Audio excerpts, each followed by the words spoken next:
Jadi ada pasal 39 di Undang-Undang Desa, itu pasal yang selalu diajukan ke MK, Mahkamah Konstitusi. Dan selama ini Mahkamah Konstitusi jawabannya konsisten. Itu adalah istilahnya open policy. Open policy itu artinya kebijakannya tergantung pemerintah dan DPR. Tergantung ketika membuat undang-undang itu. Jadi tidak tergantung Undang-Undang Dasar 1945. Mengapa? Karena di sana hanya disebut presiden dan wakil presiden. Tidak termasuk kepala desa gitu. Jadi oleh MK itu termasuk open policy, tergantung pembuat undang-undang. Nah, tapi ada anehnya begini.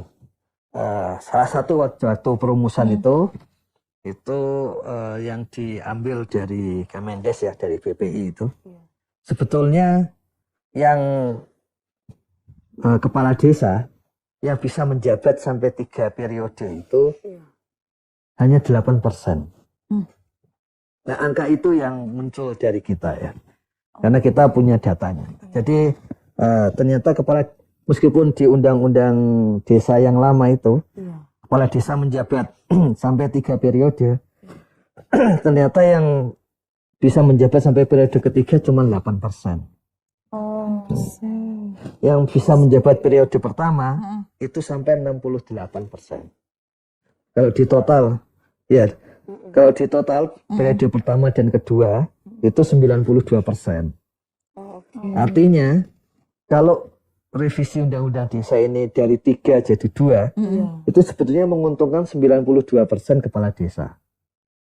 Bahkan kalau dia dari 6 jadi 8 tahun, dia hanya mendapat 1 periode kan?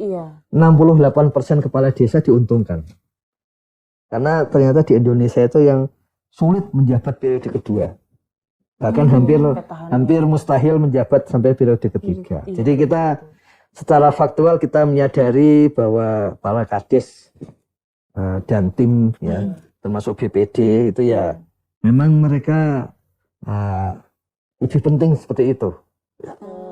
Jadi kalau naik dari 6 jadi 8 tahun, meskipun cuman totalnya kan sebetulnya jadi 16 saja kan? Dibandingkan dengan yang lama 6 kali 3, 18 kan? Seakan-akan totalnya turun, tapi yang dapat manfaat lebih besar. Karena kalau sampai 3 cuma 8%, kalau ini 92% gitu. Lebih menguntungkan bagi mereka. Ya kalau nanti di lapangan kita bisa lihat ya apakah makin merugikan atau enggak ya. Tapi mestinya sih kalau dulu di 8 tahun itu kan pertama kali muncul di Undang-Undang 1979 tentang pemerintahan desa. Kalau di situ ada alasannya bahwa dibuat panjang itu supaya kesinambungan pembangunan itu muncul. Ya, jadi satu berhenti nanti beda lagi. Ya, mestinya keunggulannya seperti itu. Tapi ada satu pasal peralihan yang penting. Apa tuh Pak? Ya. Di pasal peralihan nomor 100 pasal 118 itu yang menarik itu. Menarik karena di situ dituliskan kepala desa yang periodenya habis sampai bulan Februari itu otomatis ikut yang baru.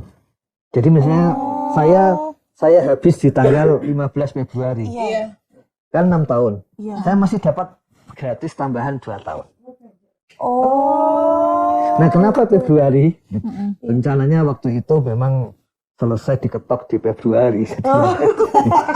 Seandainya agak jeli ya misalnya para pembuat undang-undang mestinya ketika diketok 25 April gitu ya. Kepala desa yang sampai April nambah 2 tahun.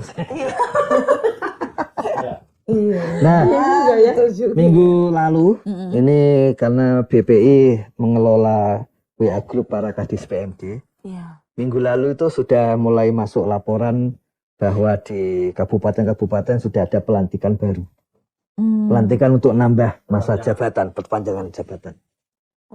Ya, jadi sudah langsung jalan sekarang.